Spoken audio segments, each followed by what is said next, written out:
I started my career in sales when I was 22, 23 years old, and I just wasn't very good. I started not quite in real estate, don't judge me,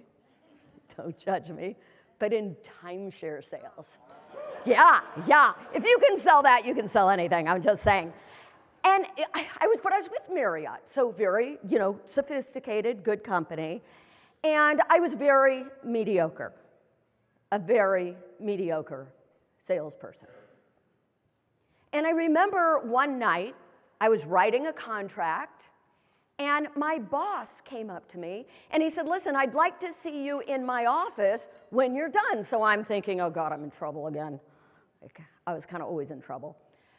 So I go downstairs to his office. He sits me down in a chair, locks the door, looks me in the eye, and he says, I've been watching you.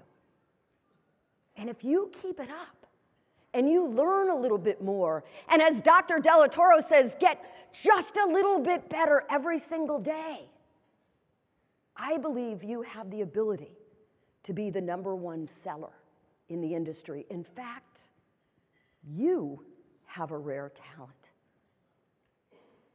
Now you have to understand something.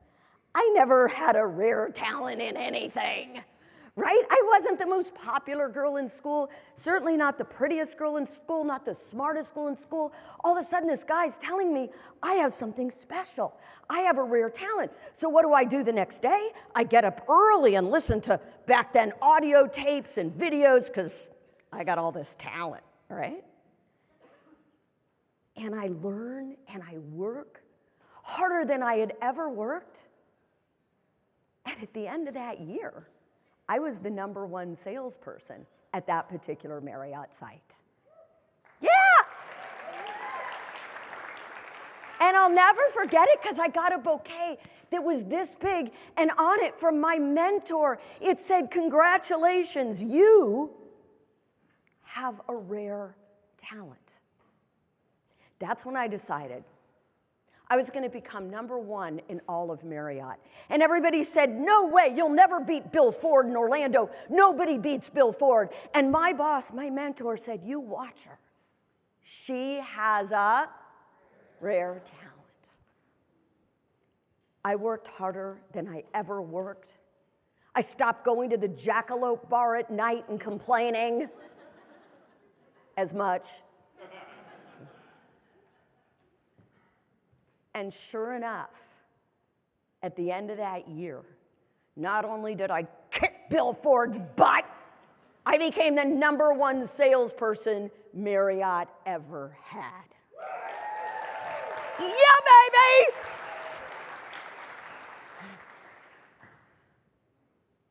In fact, I did so well that I got a promotion, so I could work longer hours and make less money. They made me a manager. How many managers in the room? Yeah, I sucked. I was like the worst manager there ever was. Half my team hated me, the other half, who knows.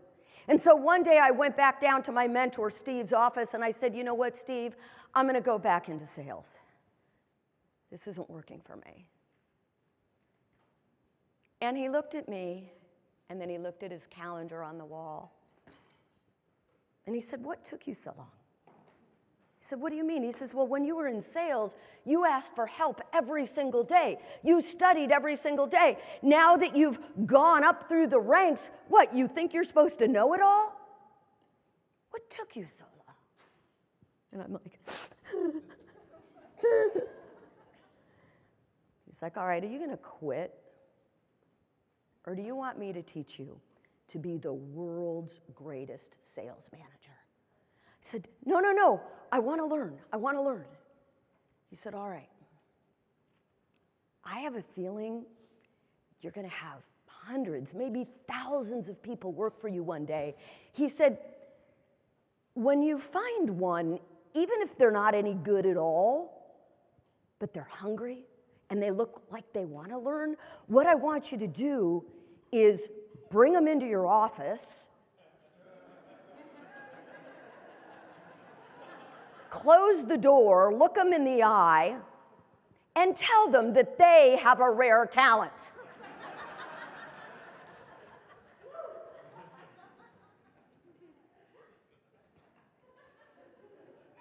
I was pissed.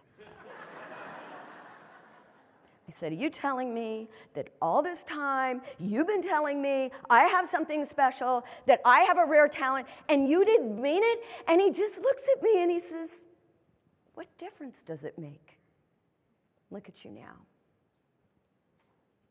Now, I tell you that story because to this day, I don't know if he saw a rare talent in me. What I do know is that he believed in me more than I believed in myself. He also taught me that we have one of two choices in this life. We can look for the rare talent in others, in our customers, in each other. We can look for what's right, or we can look for what's missing.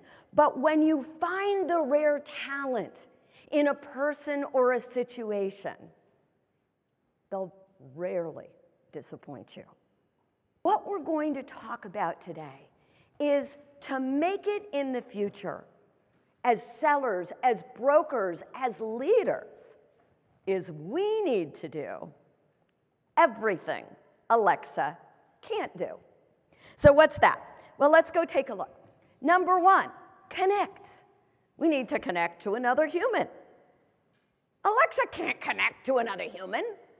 ChatGPT is working on it, but connect. Really connect. We need to ask questions that get to the heart of why your customers will buy. We need to listen, and not just listen to the words, but listen to the emotion behind the words. And then we need to take all of that information and link it to a brighter future.